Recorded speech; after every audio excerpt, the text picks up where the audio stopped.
भाई आपके सामने एक जो वीडियो लेके आया हूँ, ये वीडियो आप आखिर तक देखते जाइए प्लीज़। भाई बहराइच में जो दंगा हो रहा है, ये दंगे का सोच है आपके सामने। भाई ये सोच आप देखते जाइए। भाई बहराइच में दंगा हो नहीं रहा है, दंगा कराया जा रहा है। वो अपने आप नहीं हो रहा है, इसका पीछे कुछ गंदे पॉलिटिकल लोग इसका साजिश बन के बैठा हुआ है। उसको नज़र नहीं आएगा, आपको नज़र आएगा कोई एक मुसलमान लड़का, नहीं तो कोई एक हिंदू लड़का जिसको बेवकूफ़ बनाया जा रहा है। कुछ पॉलिटिकल लोग जब दिलों में नफरत डालता है तो फ़ायदा उनका होता है, हमारा नहीं होता है। इसके लिए और भाई होशियार रहना ज़रूरी है।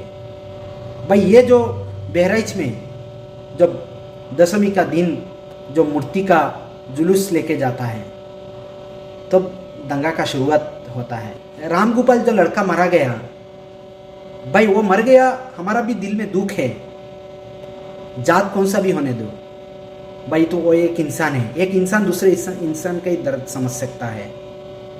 लेकिन ये जो कुछ गंदा पॉलिटिकल करने वाले लोग, इन लोग को ये दर्द समझ में नहीं आएगी। इन लोग को सिर्फ हिंदू मुसलमान से लड़ा के अपना रोटी सेकना है और अपने बच्चे को बाहर देश में अच्छा जगह शिफ्ट कराना है, अच्छा कॉलेज में, अच्छा स्कूल में पढ़ाना है। तो ये राम गोपाल जो लड़का मारा गया, ये लड़का, अब वीडियो देखोगे तो आपको समझ में आएगा। ये लड़का जब ये किसी एक मुसलमान का घर में चढ़ जाता है, चढ़ के उसका हरा झंडा तोड़ के फेंकता है, फिर उसका झंडा लहराता है, तब तक ये पुलिस कहाँ था, ये योगी आदित्यनाथ का ये प्रशासन कहाँ था?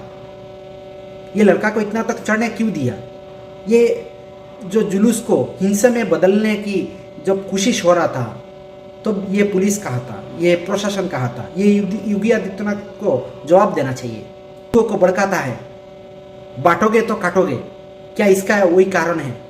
आज वही फल मिल रहा है लोगों को। जब ये बीजेपी का कोई एक नेता बोलता है हिंदुस्तान में रहना होगा तो जय श्री राम कहना होगा, क्या एक ये परिणाम वही है जो एक नेता बोलता है शास्त्रों और शस्त्रों का जरूरत है? शास्त्रों मतलब समझ रहे हो आप, दोनों का जो जरूरत है। ये ऐसे भड़काओ लेक्चर देके हिंदू भाई को भड़काता है, तब जाके ये दंगाई में बदलता है और हिंदू और मुसलमान आग में जलता है। भाई आज ये जिले आग में जल रहा है। कई सारे दुकान, कई सारे मकान, कई सारे हॉस्पिटल, मेडिकल, गाड़ी, सब कुछ तोड़-फोड़ जलते हुए नजर आ रहा है। फायदा किसका हो रहा है? फायदा वो जो लोग दंगा करा रहा है उन लोग का ही फायदा हो रहा है, और नुकसान चाहे राम मिश्रा का घर में हो या दूसरा मुसलमान भाई जो जेल में उसका, नहीं तो जो लोग का घर जल रहा है, घर उजड़ रहा है, उन लोग का ही नुकसान है। मैं आपके सामने हमारा नीतीश कुमार जी का एक वीडियो क्लिप्स आपके सामने रखा हूँ। ये वीडियो क्लिप्स आप देखोगे तो आपको पूरा समझ में आएगा ये दंगा का शुरुआत कैसे हुआ है। ये दंगा उसी दिन ठीक इसी तरह से हुआ है, उन्होंने उनका वीडियो के जरिए बताएंगे। भाई जब आपके घर के सामने, आपके मोहल्ला के सामने कोई जाके आपका धर्म को ठेस पहुंचा के कुछ गाना बजाए तो ये दंगा में भड़केगा, नहीं तो और क्या होगा? ये हिंसा में बदलेगा, नहीं तो और क्या होगा? ये देख लीजिए आप, ये वीडियो देखोगे तो आपको समझ में आएगा। प्लीज ये वीडियो आखिर तक देखते जाइए। बहराइच में जो दंगा हुआ है, इस दंगे के जो भी कारण हैं, उन सभी कारणों को आप हूबहू ठीक 70-80 साल पहले, 90 साल पहले या 100 साल पहले के किसी दंगे में देख सकते हैं। कभी जुलूस में गए लड़कों को भरपूर संतोष मिले कि दूसरे के मोहल्ले में घुसकर उन्हें उनकी औकात दिखाकर आए हैं, भले ही अपनी कोई औकात ना हो। मैं जब झारखंड गया था मेरी किताब एज पॉप के रिसर्च के लिए, तब मैंने अलग अलग जगहों पर यह पाया कि जब रामनवमी के जुलूस निकला करते थे अलग अलग शहरों में, तब वहाँ जो वहाँ के ऑर्गेनाइजर्स होते थे और वो अक्सर वहाँ के हिंदुत्ववादी संस्थाओं से होते थे, तो वो एक कोशिश बिल्कुल करते थे कि हर एक जुलूस में कुछ ऐसे भड़काऊ गाने बजाए जाए जिन गानों को शायद सुनकर मुसलमानों को ठेस पहुंचे और उनके मस्जिद के सामने बजाकर जो वहाँ मुसलमान लोग इकट्ठा हुए हैं कहीं ना कहीं उनको प्रोवोक करके उनसे एक रिएक्शन लेने की कोशिश बिल्कुल होती थी।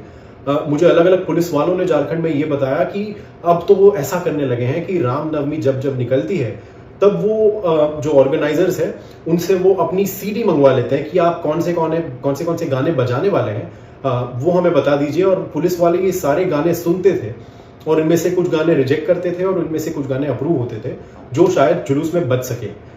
तो इतनी करीबी से अब रामनवमी प्रोसेशंस को देखने की जरूरत पड़ गई है। और वो इसलिए पड़ी है कि आज के नए भारत में एक जैसे मैंने मेरी किताब एज पॉप में भी कहा है, एक ऐसा पॉपुलर कल्चर बन गया है जो सिर्फ और सिर्फ हिंदुत्व विचारधारा को आगे रखकर उसको संगीत के रूप में लोगों के सामने पेश करने की कोशिश करता है। और ये गाने भी कैसे हैं? इन गानों के बोल होते हैं, अगर छुआ मंदिर तो तुझे दिखा देंगे, हम तुझको तेरी औकात बता देंगे। या फिर भारत में जो देशद्रोही है उनकी माँ और उनकी बहन को गाली देना, ऐसे भी गाने बनते हैं। या फिर मस्जिद के सामने आकर ये कहना कि भारत में रहना होगा तो वंदे मातरम जय श्री राम कहना होगा। तो अलग अलग किस्म के गाने अब बनने लगे हैं जिनका मूल उद्देश्य सिर्फ यही है कि बस वो रामनवमी के दिन पर मस्जिद के बाहर चले। और ये जब होता है, ये जो क्षण होते हैं जब मस्जिद के सामने ऐसे गाने बजते हैं, तो इन क्षणों का वीडियो रिकॉर्डिंग होता है और फिर यही सारे वीडियोस यूट्यूब और इंस्टाग्राम पर रील्स और शॉर्ट्स की तरह से प्रेजेंट किए जाते हैं और उनमें ये हिंदुत्ववादी गाने वापस डाले जाते हैं, जिनसे होता यह है कि बाकी लोग जो वहां नहीं होते वो भी इन सारी रील्स और यूट्यूब वीडियोस और शॉर्ट्स को देखकर कहीं ना कहीं आकर्षित होकर अपने आप भी यही करना चाहते हैं कि अगली बार जब जुलूस निकले तब मुसलमान इलाके से या फिर मस्जिद के बाहर रुके और बस वापस से इस टाइप के गानों को बजाया जाए और मुसलमानों से एक रिएक्शन लिया जाए। तो कहीं ना कहीं ये एक बहुत ज्यादा कूल चीज हो गई है इंटरनेट पे। और इसमें दूसरी बात ऐसी भी हुई है कि क्योंकि इसमें इतनी ज्यादा पॉपुलैरिटी हिंदुत्ववादी गायकों को मिलने लगी है, तो बहुत सारे गायक बस इसी टाइप के गाने बनाते हैं। बहुत सारे रिकॉर्डिंग स्टूडियो है जो इसी टाइप के गाने वापस निकालते हैं। और बहुत सारे कंटेंट क्रिएटर्स हैं यूट्यूब पे जो इन्हीं गानों से रील्स बनाते हैं और वीडियोस बनाते हैं, जिससे कहीं ना कहीं सांप्रदायिकता और भड़के और कहीं ना कहीं मुसलमानों को और टारगेट किया जाए। कभी सोचा है आपने कि किस तरह के गाने बज रहे हैं और इस तरह के गानों की जरूरत क्यों है? क्या बड़े नेताओं के बच्चे इन गानों पर डांस करते होंगे? बिल्कुल नहीं। वे Justin Bieber, Coldplay, Diljit Dosanjh के गानों पर डांस कर रहे हैं। और आपके गांव कस्बों के बच्चों को किन गानों पर नचवाया जा रहा है? उनके अंदर किस तरह के गानों के सहारे हिंसा का जज्बा पैदा किया जा रहा है ताकि वे हिंसा में कूद जाएं, किसी को उकसाएं और दंगा हो जाए? आखिर सांप्रदायिकता की मलाई खाने वाले अपने घर में इन गानों को क्यों नहीं बजाते मेहमानों के सामने? अक्टूबर 2023 की citizens for justice and peace की एक रिपोर्ट छपी है। इस रिपोर्ट में कुछ गानों के बोल हैं जिन्हें मैं पढ़ रहा हूं। चीर के रख देंगे हम उनको, बुरी नजर जो डालेगा, जो हमें बुरी नजर से देखेंगे उन्हें चीर देंगे। हम हैं भगवाधारी, कौन तुम्हें बचाएगा? हम भगवा सैनिक हैं जो तुम्हें हमसे बचाएंगे। सड़कों पर मजहब का तमाशा अब नहीं होने देंगे, हम तुम्हारा धार्मिक ड्रामा सड़कों पर नहीं चलने देंगे। भागो जहां से आए हो तुम, फतवा यहां ना चलेगा, तुम जहां से हो वहां वापस चले जाओ, तुम्हारा फतवा यहां काम नहीं करेगा। कई गाने तो इससे भी भयंकर, अश्लील और वाहियात हैं, भड़काऊ तो है ही, इतने कि हम उनका यहां जिक्र करना उचित नहीं समझते हैं। इन गानों का आपके बेटों पर क्या असर हो रहा है? आप पर क्या हो रहा है? आपके घर में दादाजी पर क्या हो रहा है? चाचा जी पर क्या हो रहा है? मुझसे बेहतर आप समझ रहे होंगे। किस तरह के लड़के इन गानों पर नाच रहे हैं? उनकी पढ़ाई लिखाई का रिकॉर्ड देखिए, वो जिन स्कूलों में कॉलेजों में पढ़ रहे हैं उनकी सूरत दिखाइए, पता चलेगा कि गरीब घर के लड़कों को नफरत का हथियार बनाया जा रहा है। ऐसे गानों की जरूरत क्या है कि समय आ गया है, युद्ध होगा? क्या इस देश में अब पुलिस नहीं है, कानून व्यवस्था नहीं है? इन्हें नौकरी तो कोई नहीं दे रहा, ना मिल रही है, और ये ललकारी गानों को सुनकर धर्म का योद्धा बन बैठे हैं। इस तरह के भड़काऊ गाने कीर्तन और आरती की मधुरता का स्थान क्यों लेते जा रहे हैं? व्हाट्सएप अंकिल दूर से खबरें देखते हैं, उन्हें लगता है कि शोभा यात्रा में भजन बज रहा होगा। उन्हीं अंकिलों को बताना चाहिए कि इस तरह के गाने भजन की कौन सी श्रेणी में आते हैं। योगी सरकार ने लाउडस्पीकर हटाने के आदेश दिए हैं। कहा कि किसी भी धर्म स्थल पर लाउड स्पीकर नहीं बजेगा, लेकिन तनाव बढ़ाने में इसकी भूमिका समाप्त नहीं हुई है।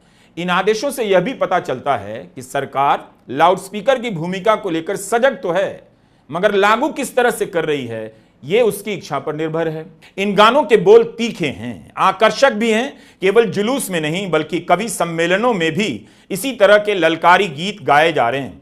इनके प्रसार में सोशल मीडिया के इन्फ्लुएंसर भी लगे हुए हैं। इस तरह से हिंदुत्व पॉप शैली लोकप्रिय होती जा रही है और हिंदुत्व की राजनीति का हथियार बन गई है। एच पॉप एंटी मुस्लिम नफरत और इस्लाम को लेकर तरह तरह के भय को नॉर्मल बनाता है। ऐसे गाने लिखने वाले, गाने वालों के नाम आप नहीं जानते, लेकिन इनके बनाए गाने कथित रूप से हिंदू समाज के लड़कों को नफरत की आग में झोंक रहे हैं, उनमें जुनून और नशा पैदा कर रहे हैं। जब आप गाना अपने घर में सुनते हैं तो उसका मतलब कुछ और होता है। कोई भी गाना जब आप उसे किसी होटल या शादी के डांस फ्लोर पर सुनते हुए उस पर नाचते हैं, उसका मतलब कुछ और होता है। और जब किसी गाने को मस्जिद या मुस्लिम बहुल इलाके में हथियार लेकर जोर जोर से बजाते हैं, नाचते हैं, नफरती नारे लगाते हैं, तो उसका मतलब पूरी तरह से बदल जाता है। कितनी जोर से गाना बजाते हैं यह भी इस पर निर्भर करता है कि आपको प्रशासन से कितनी छूट मिली हुई है या आपकी राजनीतिक हैसियत क्या है। ये वीडियो देख के आप समझ गए होंगे ये दंगा का शुरुआत कहाँ से हुआ है। भाई आपके भाई को, आपके दोस्त को ऐसे दंगाई से, इस हिंसा से आप बचाने का कोशिश करिए, अपने आप को बचाने का कोशिश करिए।